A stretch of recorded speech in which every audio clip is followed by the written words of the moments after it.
ကြော် online မှာဖြစ်နေတဲ့ Bad Bunny ရဲ့ show ပွဲ Super Bowl ဆိုတာဘာလဲမသိရင် Vicky ပြောပြမယ်။ La foto de cuando estuve soy abrazo la besa que Super Bowl Sunday ဆိုတာဒီတစ်နှစ်လုံးမှာသူတရက်ပေါ့နော်။လုံးပွဲကိုထိုင်ကြည့်ကြတာပေါ့နော်။တစ်နှစ်မှာတစ်ခါအားလုံး champion ရွေးတဲ့ပွဲ half time show ဆိုတာရှိတယ်။ဒီနှစ်က Bad Bunny ကနေပြီးတော့ပွဲကိုဖြောပြတာပေါ့10 out of 10ပြရတယ် Vicky ကတော့အရန်ကြိုက်တယ် Bad Bunny ရဲ့ concert လည်း Vicky ကြည့်ဘူးတယ် he is amazing သူ့ရဲ့ culture သူ့ရဲ့ delay တွေသူ့ရဲ့ မုတ်ကလေးတွေကစားအေးလေးတွေကစားရေခဲချစ်လေးတွေကစားအားလုံးသူကပေါ်ပြပေးသွားတယ်ကွာအရန်လေးစားစရာကောင်းပါတယ်ဒီက drama ဘာဖြစ်နေလဲဆိုတော့ဒီ Bad Bunny က Puerto Rico ကမွေးတာပေါ့နော်ဆိုတော့ Puerto Rico ကလည်းတန်းပြီးတော့ American citizen ပဲအဲ့ဒီဟာကိုမှသူတို့ကအပြစ်ပြောနေကြတာဘာလို့ဆိုတော့ဒီဟာတဲ့အင်္ဂလိပ်လိုမဆိုဘဲနဲ့သူတို့လူမျိုးစကားသူတို့ Hispanic စကားတွေပြောနေရဆိုပြီးတော့အဖြူတွေကနည်းနည်း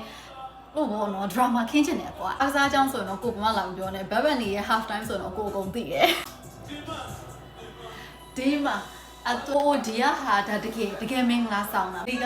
ည်းဒီမှာ surprise ဆိုတော့ပါအပြင် Ricky Martin ကလည်းပြီးတော့ဆိုပါအောင်မယ်အဲ့ဒီပွဲလေးတွေကအဲ့မှာလေသူခြုံမုတ်တွေရှိအပြင်လာလေအဲ့ခြုံမုတ်တွေကလူအစ်စ်တွေကွာသိလားအဲ့ TikTok ပေါ်မှာဟာတာတွေအများကြီးရှိတယ်အဲ့ခြုံမုတ်တွေရောက်တော့ဟာခြုံမုတ်ပြစ်လိုက်ချင်တော့တယ် Bad Bunny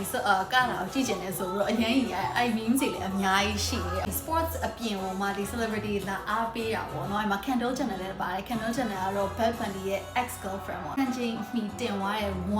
120 million views ရသွားတဲ့ show ပွဲပါဆိုတော့အားလုံးမကြည့်ရသေးကြည့်သင့်ပါတယ်။ American culture မှာ sports အားကစားတစ်ခုတည်းမဟုတ်ပဲနဲ့သူက national event မှာလူတွေကကွာအဲ့ဒီ concert ကိုကြည့်ဖို့အတွက်ပဲဖြစ်ပါစေ sports ကြိုက်လို့သွားတာပဲဖြစ်ပါစေမဟုတ်လို့ရှိရင်ဒီ commercial လေးစီးပွားရေးလည်းအရင်ဖြစ်တယ်ပါလူတွေကဒီ game ပွဲ show လက်မှတ် ticket ဆိုအရင်စီးကြည့်တာဈေးအနည်းဆုံးက$3500ဒီနှစ်ဈေးအကြီးဆုံးကတော့ Vicky ကားတစ်စီးစာလောက်ရှိရအဲ့ထက်တောင်မှစိတ်ကောင်းရင်ကောင်းသလိုဈေးကအများကြီးမြင့်ပါသေးတယ်ဆိုတော့ကိုတောင်ယူသွား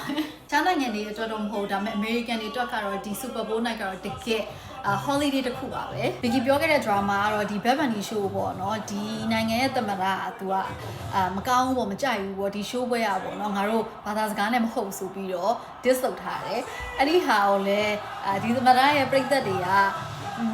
မကြိုက်ဘူးဘာညာလို့ရုပ်ပြင်ပြီးတော့ကွာအဲ့လိုမျိုးအပြင် restaurant တွေပါတယ်မှာဆိုဒီဟာအကုန်လုံးဖွင့်လာအဲ့ညဒါစီးပွားရေးပေါ့နော်ဆို restaurant တွေကဖွင့်လာတဲ့အချိန်မှာတော့မှသူတို့ကနေပြီးတော့ရုပ်တင်ရင်းနဲ့ပေါ့နော် support မလုပ်ဘူးဆိုတော့ရုပ်တွေလှုပ်ထားကြအရင်ကြီးတက်တော့မှအကုန်ရှိတယ်လူမှုဆက်ဆံရေးမှာဆိုရင်တော့မှအဲ့ဒါအမတန်မှရိုင်းပါတယ်ပြောရမယ်ဆိုရင်တော့ racist ဆိုပဲပြောရတော့မှာပေါ့နော်ဘာမှမဖြစ်သင့်ပါဘူးဒါပေမဲ့ Bad Bunny ကတော့သူပေးချင်တဲ့ message တွေကိုပေးနိုင်ခဲ့တယ်အဲကြောင့်လို့ Vicky ကအရင်ကုန်ယူပါတယ်